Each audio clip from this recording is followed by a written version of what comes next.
when you know that there's a bunch of people that are rooting against you and you're a competitive person, it just gives you this deep drive that makes you go like, yeah, rejection, who cares? And that idea of going through, how much can you go through and then come out on the other side, because the other side, even though you don't see it while you're going through it, is amazing. It's definitely that way, man. Yeah, for sure. It's like breaking a bone. Yeah, it's really painful and it hurts and there's a separation, but when it's fixed, the bone heals stronger in the part that was broken. Hi, and welcome to Common Denominator, a podcast about growth, mindset, and entrepreneurship. I'm Moshe Popack, and today we chat with Travis Chappell. Travis is the CEO of Guestio.com, the highest quality guest and show booking marketplace in the podcast industry. He's also the host of his own podcast, Travis Makes Friends, and has interviewed Shaquille O'Neal, Grant Cardone, Patrick Bet-David, mindfulness icon Lori Harder, and hundreds more. He'll talk about his relentless entrepreneurship, his ability to connect with anyone, and the mentality you need to thrive in life. And now, here's my really fun conversation with Travis. Enjoy. Hi, Travis, and welcome to Common Denominator. Hey, what's up, man? Thanks so much for having me. So, over 800 episodes of your podcast, and the one thing that sticks out is the amount of high achievers that you've had on your show. What has been about high achievers? What has been the thing that sticks out most in your mind? It's ironic because it has something to do with what we were talking about before we hit that record button in terms of what I've been able to do, which is it's really just about the ability to handle rejection. And I knew that conceptually going into doing this, just because I was a door-to-door sales guy for so long. 5-6 years or so, I did door-to-door sales, which is obviously just nothing but rejection, almost exclusively rejection, except for when you don't get rejected and you make a little bit of money. And so when I was coming into this space, it was like, I just kind of took that idea with me, but I was not expecting it to be like the core common denominator between all successful people that I ever talked to. Every single one of them, man, it doesn't matter, culture, background, context, perspective, level of even privilege, where you were born in the world.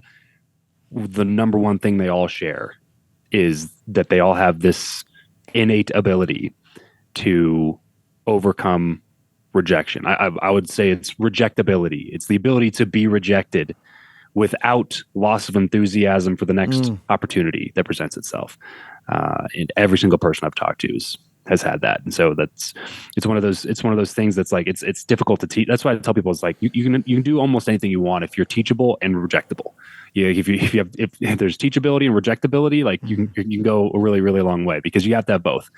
If you are rejected all the time, but you never learn in between rejections, then it's going to be way more difficult for you to handle rejection, because it's going to be more time between the yeses. And the more time between the yeses, the more likely it is that you're going to quit, because that's what's painful about it, is that, like, at the very beginning, when you're not good at anything, it's really just a matter of putting in enough reps, learning enough, being teachable, remaining malleable during that time period, so that you can learn and grow at a much higher pace, so you can start having fewer rejections the more you continue to do the activity that you're trying to perfect.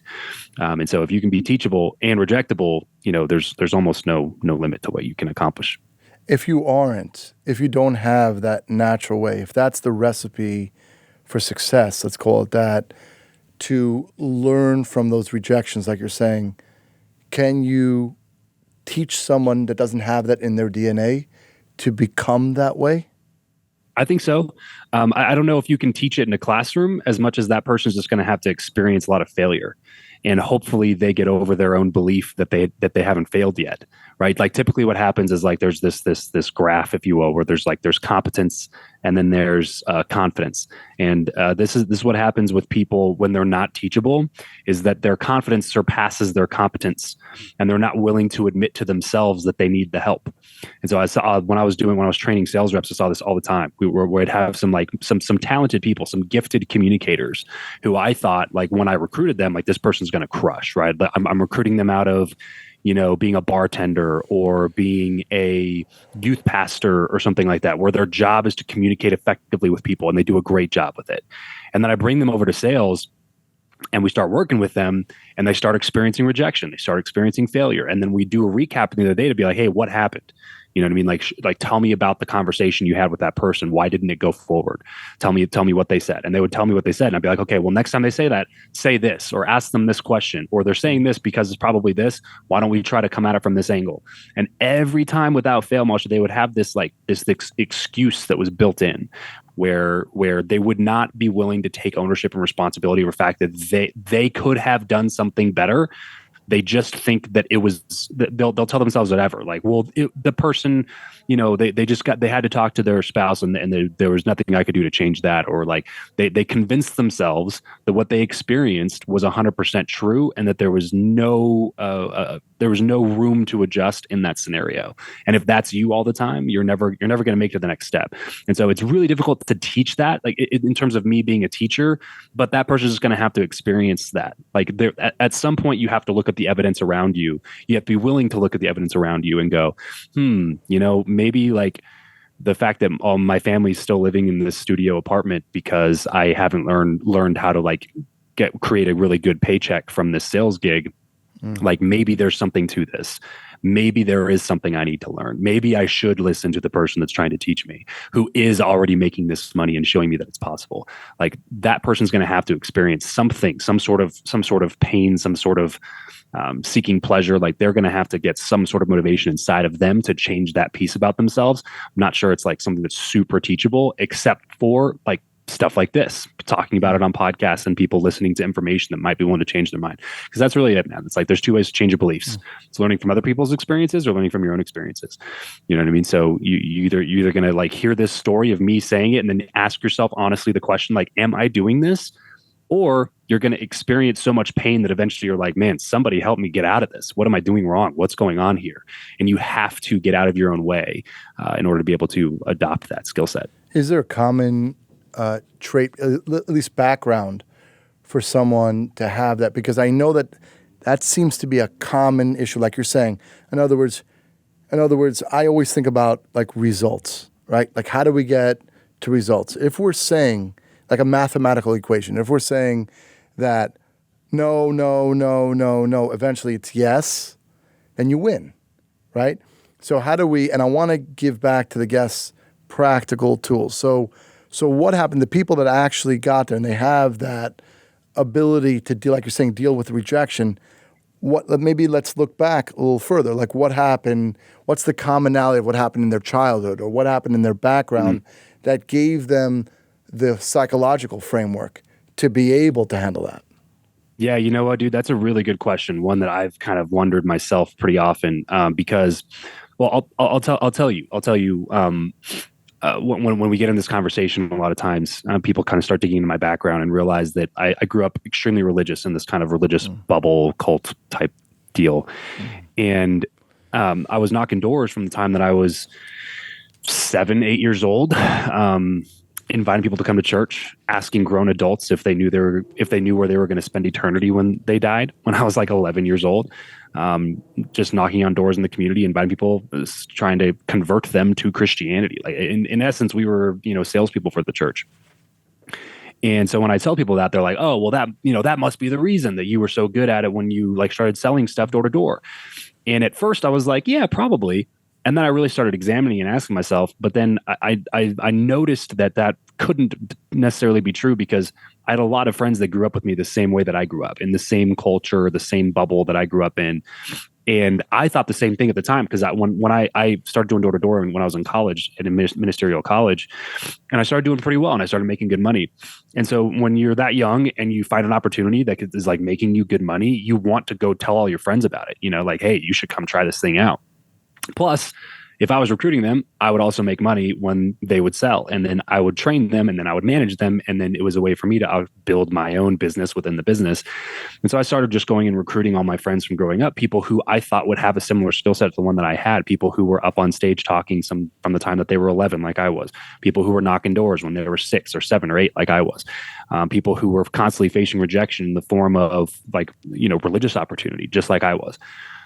And a very small number of those people were able to hack it on the doors like I was when we were doing sales. So it was like, it's clearly not just an experience thing or just something that like we had in common from growing up. I wish I had a better answer for you there, man, because like there's nothing that I can look at that I can point to that really says that, except for that I just had a desire to have some freedom and a desire to make some money. And like when I combined those two, that just ended up being what it was. I will say that maybe like lack of distraction might be a common denominator for people in that sense, like people who have a common goal or a vision and don't have a lot of distractions along the way, which is why, the mecca of direct sales in terms of all network marketing, door-to-door companies, like 80% of them are based in Utah, in Provo, in Orem, where next to BYU, and they recruit Mormon students to come do like summer programs to knock doors and sell for them. Yes, because they're clean cut. Yes, because they sound in professional. They look professional. They tend to communicate clearly and effectively. Yes, to all of those things, but also they're the 20-year-olds that have ambition and drive and energy to go make money and take action in a certain direction without the distractions of normal 20, 21-year-olds who are out there, drinking on the weekends, trying to get in the good clubs, trying to chase girls or chase guys, or they have all these other life distractions to get in their way. And people who have this like singularity of focus tend to be able to like put all that stuff aside and just focus on the craft. How do I get better at this? How do I achieve this goal? How do I get better at handling this rejection? How do I make sure that I get rejected less often? How do, like they're constantly asking those questions and wanting to improve. And so they have this kind of like competitive desire, and they have that malleability, that teachability, and that lack of embarrassment when failure does happen. So I think also, tell me, it seems that today, as you live your life, you grew up in a certain way, a certain belief system, and you don't practice that belief system. When did that happen? When did that shift happen? Early 20s. It was within 2 or 3 years of graduating Bible college. So I was actually I got my degree, double major, Bible and church ministries, from the Baptist college that my church was also on. So that's why I say like I grew up in a bubble, because I graduated kindergarten on the same campus I graduated college from, which is also where my church was. So pretty much 7 days a week, all day, from kindergarten all the way through. We had church on Sunday, soul winning Saturday, and then we had school Monday through Friday, just like everybody else. So everything was the same. All my teachers, all my friends, athletics, it was all done on this one campus. And so by the time I was graduating, I started having these feelings because I was doing door-to-door in college, and I really enjoyed the business aspect of it. I enjoyed the sales leadership. I enjoyed the persuasion tactics. And it was the first time in my life where I felt like I was actually doing my own studying outside of anything I was ever assigned, right? Like, because, at that point, I'd only ever done any sort of reading or studying if it was assigned to me in school. Other than that, I was like playing basketball. I was doing athletics or sports or something like that, activities. But then I started studying more the sales and business stuff because I just enjoyed it. And so my early 20s, man, I was just like, I don't know if this ministry thing's for me. I had an internship that I didn't like, and then I had a job that I did like. And I was supposed to be quitting that job so that I can do the thing that I was interning for that I didn't like, and something was not adding up. And so I started just kind of asking more questions, and it led me on a journey of sorts over the next 3 to 5 years that completely turned my world upside down, really. Well, so I'm going to put a theory out there. So I found that in my connection with high achievers is that there was a moment in time in their life that there was a shift, right? So for you, you have to have courage. You have to, in other words, everything you knew, everything you've seen, all your belief systems, like you're saying, same campus, everything the same. And all of a sudden, there's just something, an existential crisis, if you want to call it that, some shift combined with your sales, obviously, so you know people, right? You go in that. And all of a sudden, all of a sudden grit, resilience. It doesn't matter about rejection because you've already been rejected. You've already trained to that space. And I've seen that every single high achiever. If you peel back the layers, there's a story there. So I'm just listening to what you're saying, and I'm like, oh, this is absolutely, man. And it gives you a little bit of a chip on your shoulder. You know what I mean? When you face that level of rejection, because like when I left that world, man, like nobody really cares about what you're doing if you're not on mission for what they want you to be doing, if that makes sense. So when I left and I was no longer on mission, I lost a ton of relationships. Like almost all of the relationships that I valued, I lost, except for my wife, who's still with me to this day. She's my high school sweetheart. And we went through all that transition together. And then I have a few friends who I grew up with that, you know, I've known since we were like 3 or 4, and they're like brothers, more so than even just friends. But you know, the majority of authority that I looked up to, people that I wanted to be like, people who I admired, who I wanted to earn their respect. I knew that immediately I lost all of that. And that was a, you know, painful experience, and it gives you this kind of like, when you know that there's a bunch of people that are rooting against you and you're a competitive person, you know, it just gives you this deep drive, that makes you go like, yeah, rejection, who cares? You know what I mean? Like that doesn't matter. I love that your wife stayed with you on their journey. It's wild, dude. I mean, it's very uncommon. Yeah. It's uncommon, that's for sure. In that culture, everybody gets married very young, and same in like Mormon cultures. Really, in any really like fundamentalist religious culture, you still get married really young. So I was married at 21. We started dating when I was 16, we both went to the same Bible college. We both graduated. She has got a degree in secondary education. I got a degree in Bible and Church Ministries. But again, I say I got a degree, but it was an unaccredited Bible college. So the degree is as useless as the paper it's printed on, even though I got it. But when we left, it was more me that was leaving. And so there was definitely a period of time where there was a lot of tension, both spoken and unspoken, in our relationship. And I give her a ton of credit for, sticking with me through that, but also working through her own belief system without fully just accepting what I was telling her that I was believing, which is something that I respect better. Because in that culture, women are secondary to men. It's very, very traditional, like think 1950s style traditional culture. So like the women that go to the college, they're not really there to get a degree. They're there to find a husband. You know what I mean? So when I started changing everything about myself, was pulling a fast one on her. She thought she was going to be marrying a youth pastor. She was going to be a youth pastor's wife. That's literally like the position, the youth pastor's wife, that there wasn't any formal position. It was just like, you're the wife of a youth pastor. And that's what she signed up for. That's what she was getting into. And then I changed the script, flipped the script on her. And so, it was a time where we definitely considered splitting up. And a lot of people would have completely understood, and I would have understood, honestly, if she had left at that point, and I would not have blamed her or faulted her for it at all, because like I said, you said yes to this version of me that no longer exists. And so if you want to call it quits right now, like, I do not blame you at all for that. You know what I mean? And I wish you the best. By the way, that's very mature, but I also want to tell for the audience, I mean, I'm sure that your marriage today is stronger than it's ever been. And that idea of going through, how much can you go through and then come out on the other side, because the other side, even though you don't see it while you're going through it, is amazing. It's definitely that way, man. Yeah, for sure. It's like breaking a bone. Yeah, it's really painful and it hurts and there's a separation. But when it's fixed, the bone heals stronger in the part that was broken. And it is a stronger view. That's why I always wished I broke my ankles instead of sprained my ankles when I was playing basketball, because a break would heal stronger and a sprain just makes it worse. But yeah, it definitely was that way. It was like breakages in our relationship. But then when you heal them and take the time and energy to heal them, they heal that much stronger. And now we have the type of relationship we have, I think, is really special, built just on the back of honesty and individuality. Like we got married, not with almost no individuality, where it was just like we were nothing but the conglomerate of the beliefs that were thrust upon us our entire lives, and then we came together as the formation of those beliefs, and then we both found out who we were individually over the next 5 to 10 years, and then decided to stay together because of the people we became. And that process by itself made us have a much stronger relationship.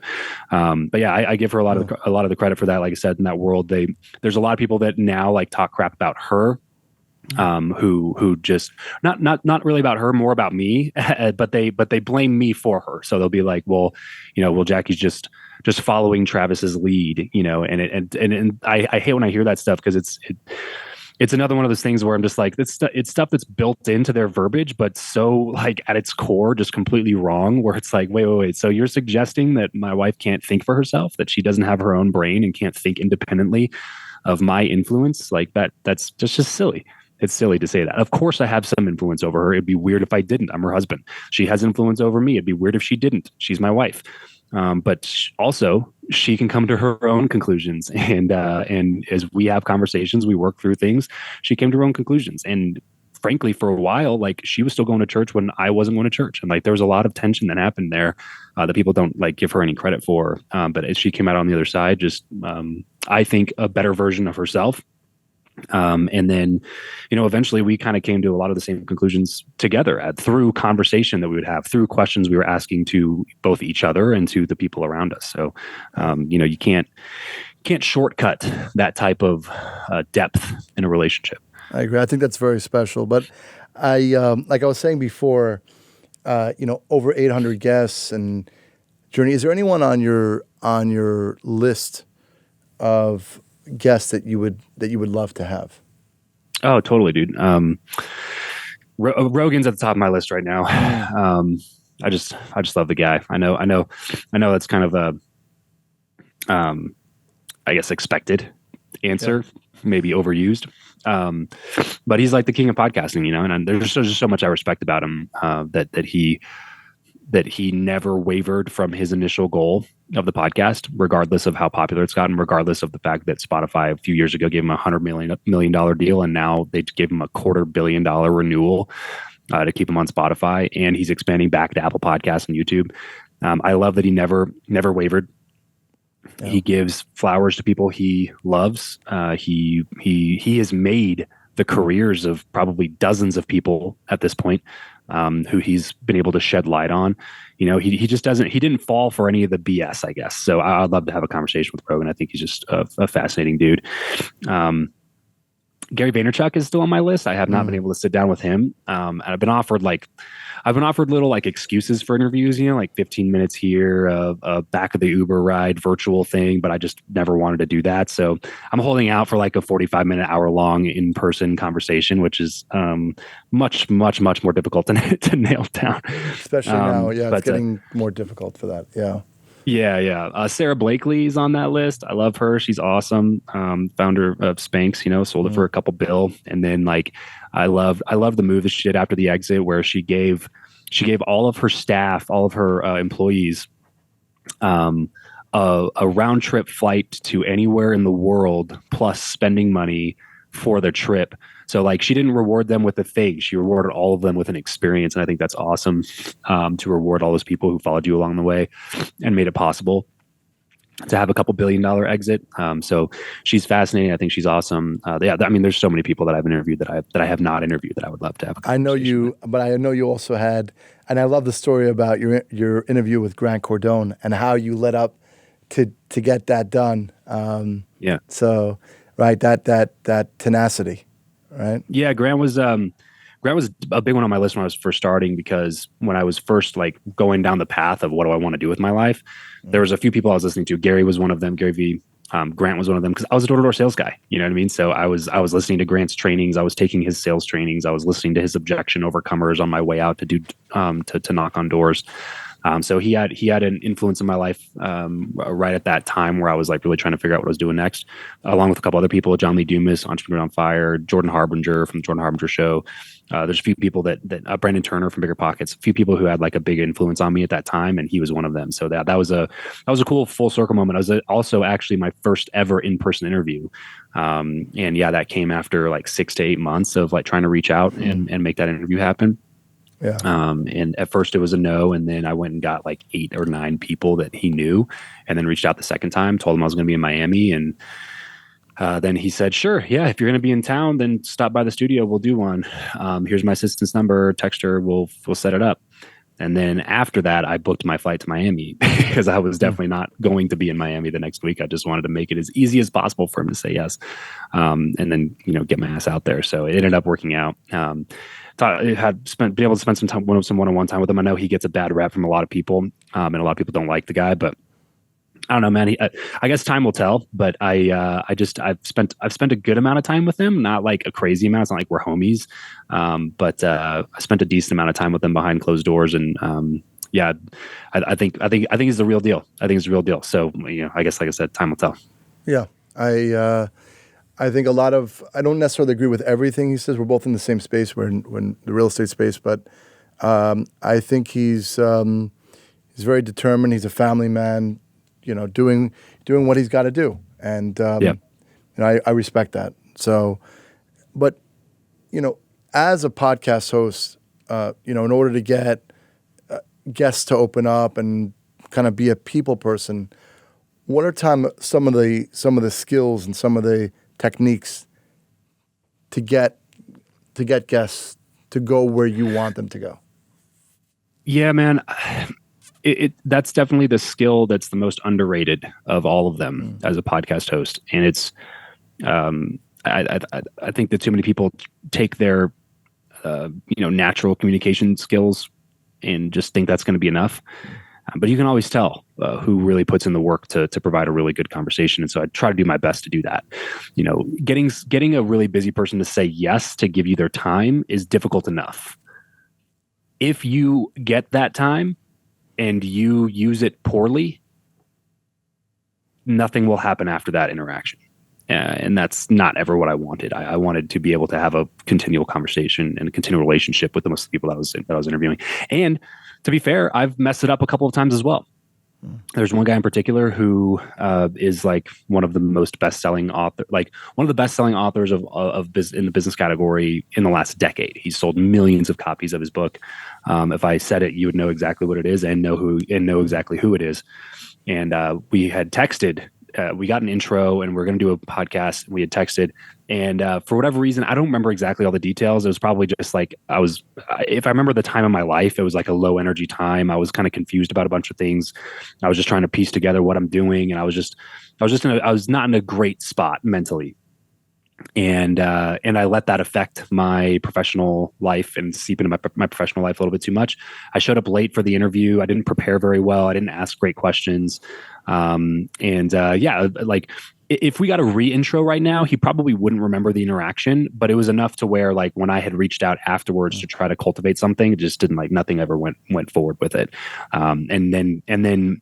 And then after that is when his book like blew up. He was already a New York Times bestselling author, but that was at the beginning when he was like really trying to push the book and get some press and stuff. But now it's still like all the time at the top, and it was just one of those things where I was just like, man, I screwed that one up.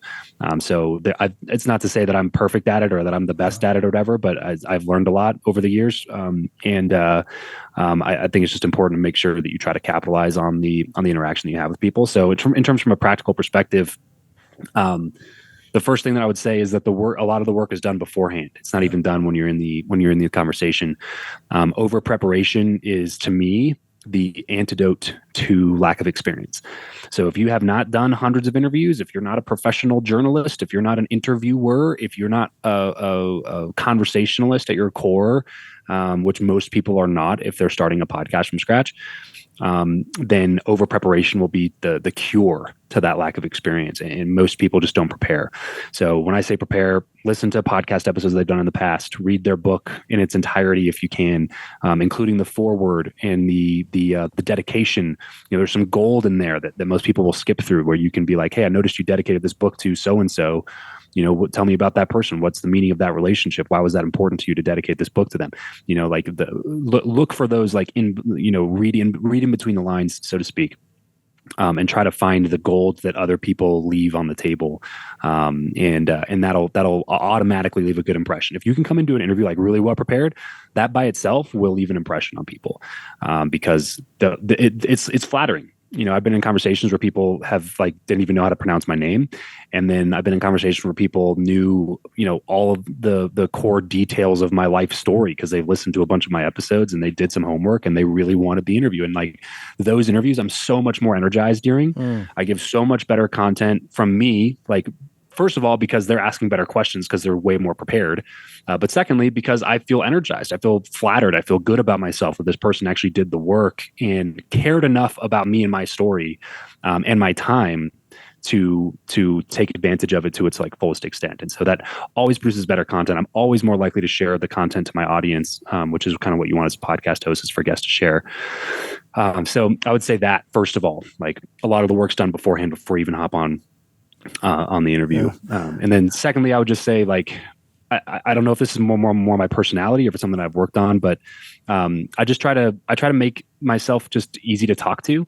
So I don't come out of the gate really strong with a bunch of nonsensical things. I don't turn people off to talking to me immediately. I don't get into polarizing topics of discussion immediately. I'm very just conversational, open. I try to mirror, at least to a certain extent, people's energy level, the way that they like to communicate. I try to emulate that as much as I can, make them feel as comfortable as they can, to really get into some nitty gritty and share some things that maybe they wouldn't usually share with most hosts. So I love that. I know when I start companies or things that I do entrepreneurially, it's based on frustrations. So it seems like, and maybe I'm wrong, but when you started Guestio, it probably came, it's I have this issue, right? Let me try to figure it out. But first, maybe tell us a little bit about that, about the company. Yeah, so Guestio is both a software marketplace and an agency. So we have the marketplace front end, we have an agency back end that connects podcast hosts and podcast guests together. And yeah, it basically came from me solving my own problem. It was I was wanting to get better guests on my show. I was using Cameo to reach out to some people who I just didn't have a connection with. And if you know anything about Cameo, you have to pay for every interaction. And I would pay for these interactions, but since the site wasn't built for podcast guesting, it was just well, I would sometimes pay and then they would send me a video back and then they would basically be no, I don't want to do it, but they would accept the money because, and to be fair, I was paying for the Cameo. So, but they would say no, or they wouldn't give me a way to contact them, and it'd be impossible to send another message back unless I paid another $300 to get a hold of them. So I was man, if there was just a site that existed where I could just pay somebody a speaking fee to come on my show, I would definitely use it and be a customer. And so that's how Guestio was born. It was kind of a pay-to-play marketplace for speakers to have podcasting fees instead of just speaking fees. And I was scratching my own itch. And then it turned into, what it is now. But yeah, now we have the agency. We do concierge level service. That's kind of where the bulk of our business comes from now, actually, is done for you, white glove concierge service for getting booked on podcasts for guests and then helping guests get booked on shows as well. And where do you see, just say 5 years, 10 years from now, whether the podcast or your business is, where do you see yourself in a few years from now? Yeah, man, I would like to, at this point, I would like to spend a lot more time focusing on my podcast and my own stuff, a little bit more so even than the businesses. The businesses to me is just it's a vehicle that helped me. They helped me get into doing all of this stuff full time. Because the path to being a full-time podcaster is it's a long road unless you hit something really well, unless you get kind of lucky, you hit a niche really well. It's very, very unlikely to be a full-time podcaster or YouTuber in terms of just ad revenue, sponsorship revenue, at least within the first 3 or 4 years of doing a show. It's difficult. It's a heavy lift. And so the businesses is well, those are more to me, it's way easier to build a business than it is to build a podcast, if that makes sense. Business just has inputs and outputs. It's you have a service, a product, you solve a problem for a customer. As long as you can get in touch with enough customers and convince them that you can solve their problem and then earn their business and then continually solve their problem for them, you make money. And it's a very simple equation. And so the businesses that I started are all in the podcasting space, which enable me to spend the majority of my time thinking about podcasting. And so that's kind of where in the next 5 years where I'd like to be is where like my businesses, the majority of them just run themselves. I have people in them that are operating them 80 to 90% of the way on a weekly basis, and I get to spend the majority of my time just in the creation mode, interviewing people that I'm interested in, and testing more show ideas. I love that. I relate to that very much. I don't spend all my time doing this. My main business, I'm a real estate investor, but this is definitely my passion. And I say, I'm not really a business person. I just do it, to kind of pay the bills. It worked out, right? But I'd love to be in that creation mode. It's something so fulfilling, and people like yourself and other guests that I get to meet and hang out with, and it's really special. It's really, really amazing. Absolutely, man. I could totally agree. So, tell me, kind of in this space, what's something that you're grateful for? Within the space? No, I'm saying within this conversation in general. Yeah. I see. Yeah. I'm grateful for that, man. I'm grateful that I was able to pivot, because when I first started my show, I didn't know what I didn't know. So when I started my show, I was very much starting it to like be a full-time podcaster just to make sponsorship income. And then I realized pretty quickly that was going to be very difficult. And made a pivot to jumping into the business space and learning as much as I could about owning a business. I never owned a business before. Yeah, I was a sales guy, and that's extremely helpful. I'm not going to downplay that. It's extremely helpful to have the ability to sell people when you're starting a business. But I didn't know anything else about business ownership, and so I didn't know anything about software. That's for damn sure. And so when I'm grateful that I was able to pivot and then build a business. It's not like this business doesn't generate millions and millions of dollars, but it does cash flow enough in order for me to pay my employees, to provide a good quality service to our customers, and to pay myself a good salary while I focus on things that I really like to focus on.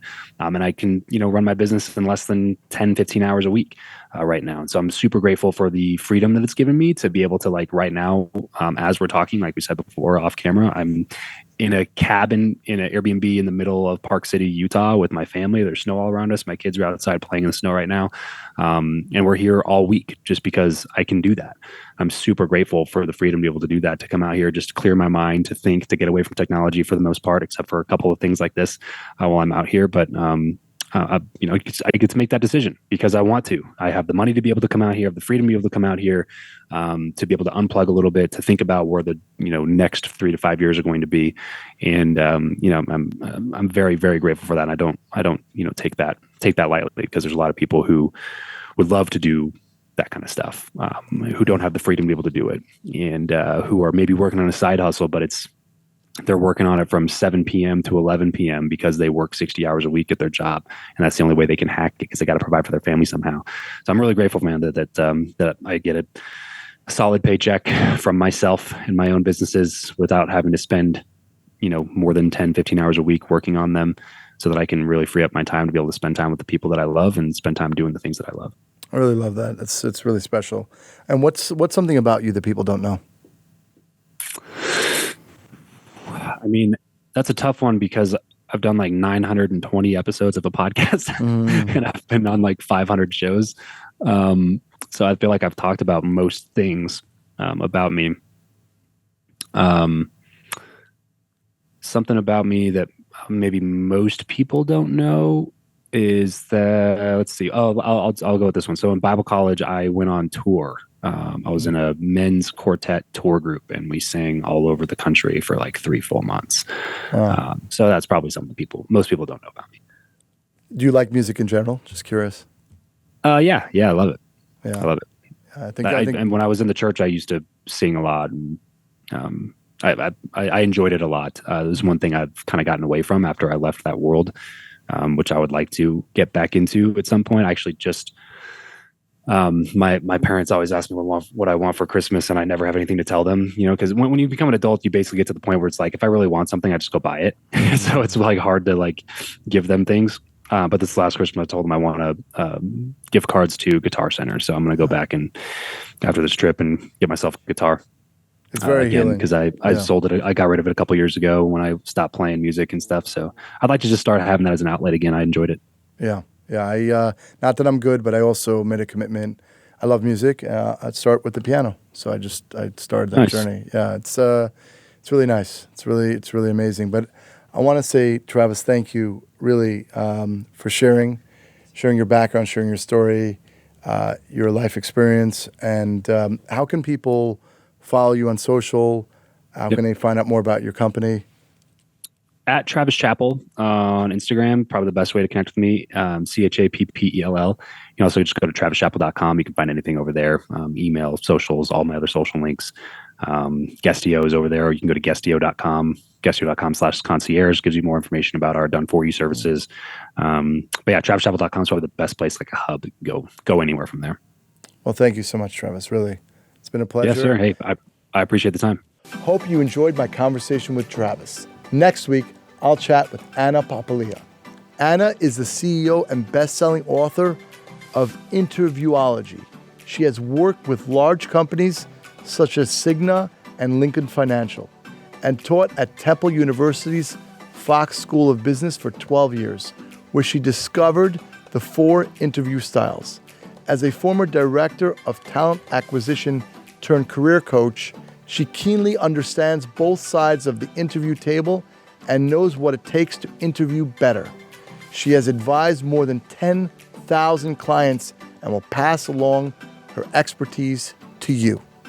Please subscribe to our YouTube page so you never miss an episode. And if you're currently listening to the show on Apple or Spotify, we'd be grateful for a 5-star rating and review. Have a great day, and I'll talk to you again next week.